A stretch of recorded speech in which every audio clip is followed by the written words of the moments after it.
महासागर न्यूज. नाही, ह्याची संपूर्ण माहिती माझ्याकडे आता तर नाही आहे, परंतु नक्कीच या प्रकरणाची संपूर्ण माहिती घेईन आणि एनडीटीव्हीने जी कारवाई केलेली आहे, जे कोणी दोषी असतील नक्कीच त्यांच्यावरती कारवाई होईल. आपल्याला माहिती आहे की हायवे हा मोठा आहे, गस्त तिथे पोलिसांची चालू असते, परंतु ह्या सगळ्या प्रकरणामध्ये कोण कोण दोषी आहेत हा संपूर्ण तपास करू, चौकशी करून नक्कीच दोषींवरती आम्ही कारवाई देखील करू. त्या पक्षाचे आमदार बच्चू कडू यांनी असं म्हटलंय की याच्यामध्ये पोलीस सुद्धा सहभागी असू शकतात, त्यांना माहित नाही असं होणार नाही. मी तेच म्हणून म्हटलं ना की नक्की कुठल्या ठिकाणी झालेलं आहे, विक्री कुठे झालेली आहे, ती कोण लोक होती ह्याची संपूर्ण चौकशी केली जाईल. दारू नक्की आली कुठून आणि ती कशा पद्धतीने विकली जाते, हे पूर्ण याचं मोडस ऑपरेंडी कसं आहे ह्याची संपूर्ण माहिती घेतली जाईल, सखोल चौकशी केली जाईल. जर का कोणी ह्याच्यामध्ये पोलीस देखील आढळले, त्यांचा सहभाग जर का आढळला तर नक्कीच त्यांच्यावर देखील कारवाई केली जाईल. सुहास कांदे यांच्याकडनं आंदोलन होताना दिसत आहे, कुठेतरी ज्या निवेदन दिल्या गेल्या त्या चुकीच्या पद्धतीनं दिल्या गेल्या आणि त्यामध्ये भ्रष्टाचार झाला. नाही, आवश्यक असल्यास सुहास कांदेजी यांची माझी ह्यावर चर्चा नाही. आता ते पायरीवरती जेव्हा आंदोलन करत असताना दिसले त्याच वेळा मी त्यांची विचारपूस केली. त्यांच्याकडनं जी काही त्यांची तक्रार आहे त्याची संपूर्ण माहिती घेऊन आवश्यक पडल्यास कॅबिनेट मंत्री छगन भुजबळ साहेब आहेत, त्यांच्याशी देखील आम्ही चर्चा करून या प्रकरणाची संपूर्ण आम्ही चौकशी करायला लावू. आणि जर का कुठेही चुकीच्या पद्धतीने टेंडरिंग प्रोसेस झाली असेल तर त्याच्यावरती योग्य ती कारवाई करण्याकरिता आम्ही माननीय मंत्री महोदयांकडे मी स्वतः विनंती करेन.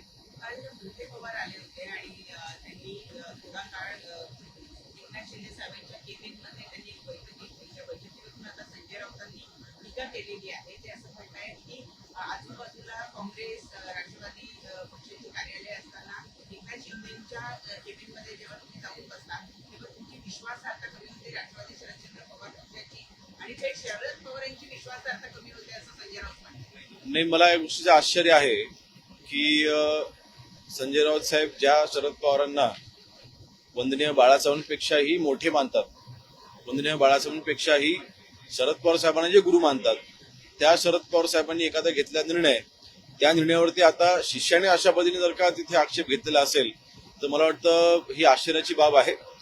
आणि संजय राऊत साहेब हे कोणाचेच होऊ शकत नाही. एकंदरीत त्यांनी पुन्हा एकदा हेच सिद्ध केले की ते शिवसेनेचे नाहीत, ते आता उभाटाचे नाहीत, ते शरद पवार साहेबांचेच आहेत. म्हणून आपल्या गुरुने मला जी गोष्ट आवडत नाही ती केली म्हणून त्यांना करायचं वाईट वाटलं असेल. त्याचबरोबर काल ज्या पद्धतीनं देवेंद्र फडणवीस यांनी जे भाषण केलं विशेषतः संदर्भात त्यांनी जी वक्तव्य केली त्याला अनुसरून सुद्धा त्यांनी ट्विट केलेलं आहे की अहंकार, वैफल्य आणि महाराष्ट्राला एका सुसंस्कृत मुख्यमंत्र्याची गरज आहे. जी व्यक्ती ऑन कॅमेरा संबंध देशासमोर जगासमोर शिव्या घालतो त्या व्यक्तीने महाराष्ट्राच्या संस्कृतीबद्दल माननीय मुख्यमंत्री महोदयांना शिकवण्याची आवश्यकता नाही.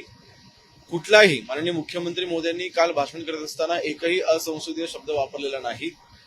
जे काही बघा, शेवटी आज ज्या मेहनतीने माननीय एकनाथ शिंदे साहेब असतील, माननीय देवेंद्र फडणवीस साहेब असतील, ज्या तंत्रज्ञानाचा वापर करून एक इम्पॉसिबल प्रोजेक्ट जो पूर्ण करून दाखवलेला आहे, जो काँग्रेसच्या काळामध्ये त्यांना करता आला नाही, असा एक चॅलेंज स्वीकारून एक प्रोजेक्ट पूर्ण केलेला आहे. ठीक आहे, सुरुवातीला नक्कीच काही त्याच्यामध्ये मला वाटतं जी काही दरड कोसळलेली आहे, जसं त्यांनी माननीय मुख्यमंत्री महोदयांनी काल कोकण रेल्वेचं उदाहरण दिलं, तसे अनेक आहेत. ज्यावेळेला असे गोष्टी होतात त्यावेळेला अख्ख्या पूर्ण प्रोजेक्टला बदनाम करायचं, परिणामी तिथे महाराष्ट्राला बदनाम करायचं, सीएम साहेबांना बदनाम करायचं. आणि म्हणून मला वाटतं सीएम साहेबांचा म्हणण्याचा उद्देश हाच होता की आपण जेव्हा त्यांनी म्हटलं की तुम्ही मला बदनाम करा पण महाराष्ट्राला बदनाम करू नका, एकंदरीत महाराष्ट्राने केलेला हा ऐतिहासिक प्रोजेक्ट आहे ज्याच्यामुळे 30-35 मिनिटाचा फक्त वेळच वाचत नाहीये, एक इंधनाची बचत होते आणि मला वाटतं प्रोग्रेसच्या दृष्टीने चाकलेलं महत्वाचं पाऊल आहे. कदाचित संजय राऊतांना हे पसलं नसेल. साहेब, पण आघाडीमध्ये बिघाडी झाली असं म्हणावं का? कारण ज्या पद्धतीचं विधान संजय राऊत आता करतायत, ते म्हणतायत की जे गेले ते आम्हाला पसंत नाहीये. मी मगाशी त्याच्यावरती म्हटलं, ऑलरेडी मी त्याच्यावरती बोललेलो आहे की वंदनीय बाळासाहेबांपेक्षा जास्त संजय राऊत साहेब हे शरद पवारांना मानायचे आणि आजही मानतात. आणि म्हणून कदाचित त्यांनी शरद पवारांनी घेतलेला जे काही निर्णय होता कदाचित त्यांना त्याचं वाईट वाटलं असेल. संजय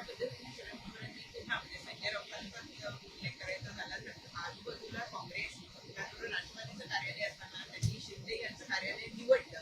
याच्यामध्ये काही राजकीय नवीन समीकरणं येत्या काळात होऊन येतील असं आपल्याला लवकरच समजेल. नक्कीच आज केंद्र सरकारमध्ये असू द्यात किंवा राज्य सरकारमध्ये असू द्यात, खरं तर 2029ची विधानसभेची निवडणूक आहे, लोकसभेची निवडणूक आहे, त्याला अजून अवधी आहे. परंतु ह्या पुढच्या काही महिन्यांमध्ये नक्कीच आपल्याला काही महत्वाचे निर्णय झालेले दिसतील. काही अतिशय चांगल्या महायुतीच्या दृष्टीने चांगल्या घडामोडी ह्या घडलेल्या आपल्याला दिसतील.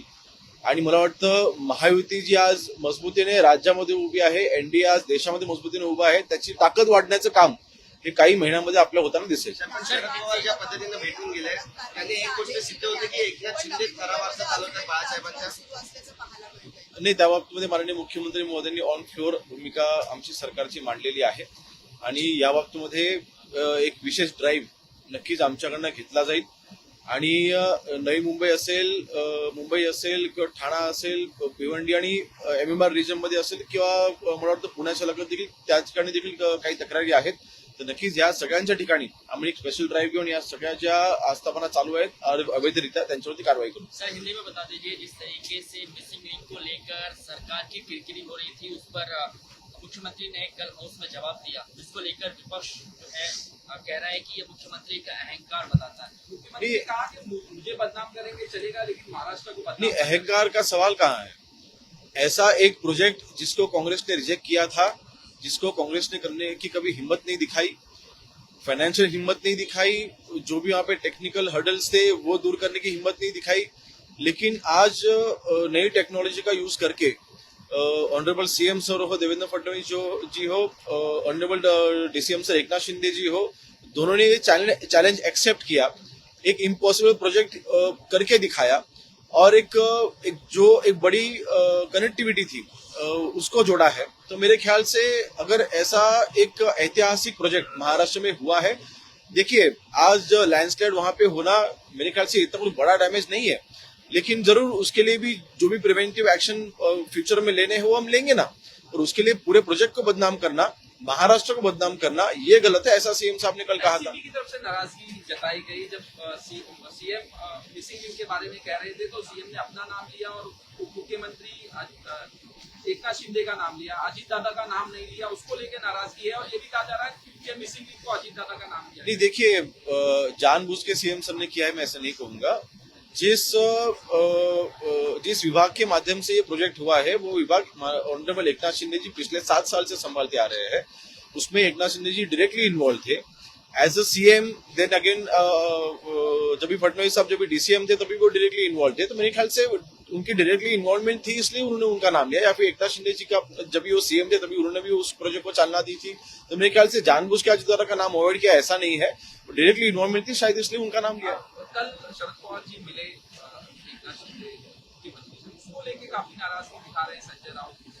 देखिए हम तो पहले दिन से ही कह रहे थे कि संजय राउत जी ये ना कभी शिवसेना के थे, आज ना वो उभाटा के हैं, वो हमेशा शरद पवार जी के ही चले रहे हैं. शरद पवार जी ने जैसे जैसे उनको जब भी जैसे इंस्ट्रक्शंस दिए वैसे वैसे ही उन्होंने काम किया है. तो आज शायद संजय राउत जी को बताए बिना शायद एकनाथ शिंदे जी के पास उनके कार्यालय में शरद पवार साहब आए रहेंगे, शायद इसलिए उनको बुरा लगा रहेगा. डॉक्टरों की अभी भी नाराजगी है. कल जिस तरह से इनकी डॉक्टरों की नाराजगी है, प्रोटेस्ट कर रहे हैं पट्टी बांध के काली. आपके कॉर्पोरेटर ने जिस तरह से मारपीट की हॉस्पिटल में, वो अरेस्ट हो गए क्या? नहीं, मैंने तो कल ही इस पर टिप्पणी दी थी. बिल्कुल गलत है इस तरीके से नर्सेस को, डॉक्टर्स को मारना.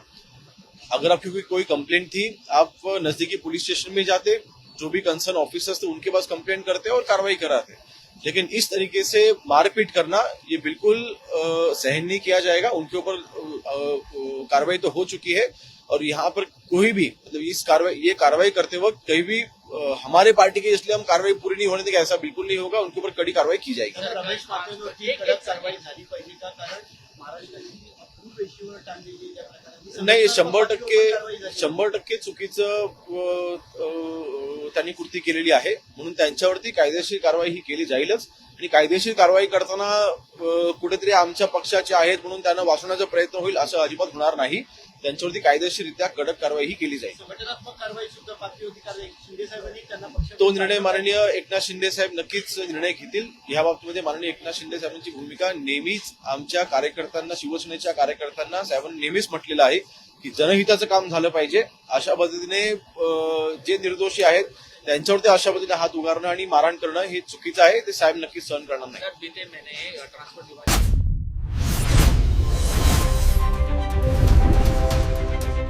महासागर न्यूज